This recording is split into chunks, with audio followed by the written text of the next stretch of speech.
Assata Shakur, Black liberation icon and U.S. fugitive, dies in Cuba at 78. By Philip Marcello. The Associated Press, Assata Shakur, a Black liberation activist who was given political asylum in Cuba after her 1979 escape from a U.S. prison where she had been serving a life sentence for killing a police officer, has died, her daughter and the Cuban government said.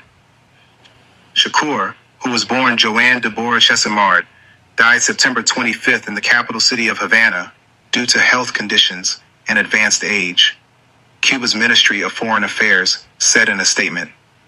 Shakur's daughter, Cuba Shakur, confirmed her mother's death in a Facebook post. A member of the Black Panther Party and Black Liberation Army, Shakur had long been emblematic of the fraught relations between the U.S. and Cuba. American authorities, including President Donald Trump during his first term, had demanded her return from the communist nation for decades. The FBI put Shakur on its list of most wanted terrorists, but, in her telling, and in the minds of her supporters, she was pursued for crimes she didn't commit or that were justified. From police shootout to prison break, Shakur and two others were involved in a gunfight with New Jersey State Police troopers following a highway traffic stop on May 2nd, 1973. Trooper Werner Forster was killed and another officer was wounded, while one of Shakur's companions was also killed. Shakur, who was at the time wanted on several felonies, including bank robbery, fled but was eventually apprehended.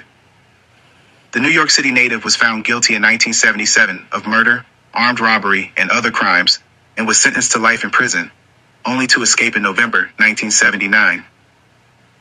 Members of the Black Liberation Army, posing as visitors, stormed the Clinton Correctional Facility for Women, took two guards hostage, and commandeered a prison van to break Shakur out. She disappeared before eventually emerging in 1984 in Cuba, where Fidel Castro granted her asylum, according to the FBI.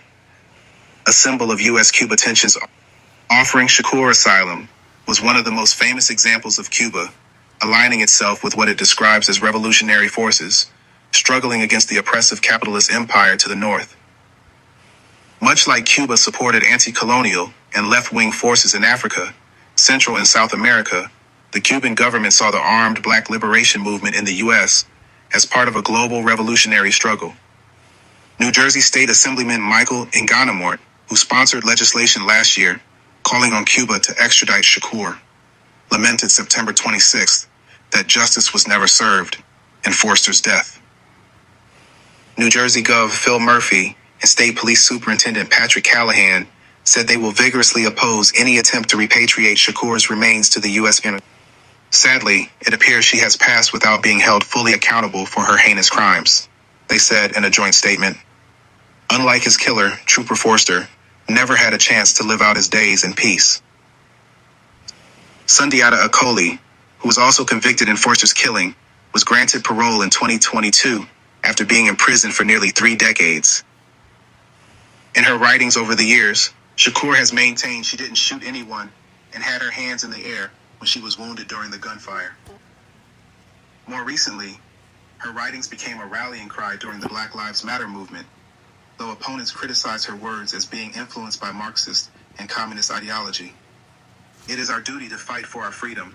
It is our duty to win, Shakur wrote in Assata, an autobiography, originally published in 1988. We must love each other and support each other. We have nothing to lose but our chains. Black Lives Matter. Grassroots Inc., a collective of racial justice activists from around the U.S., paid tribute to Shakur on September 26th. May her courage, wisdom, and deep, abiding love permeate through every dimension and guide us, the group said in a statement posted to Instagram. May our work be righteous and brave as we fight in her honor and memory. Hip-hop legacy. Shakur's influence extended into the music world. She was famously close to the family of late rapper Tupac Shakur, who had considered her a godmother. Public Enemy, the political hip-hop group and Rock and Roll Hall of Fame inductees, are thought to be the first major artists to reference Shakur.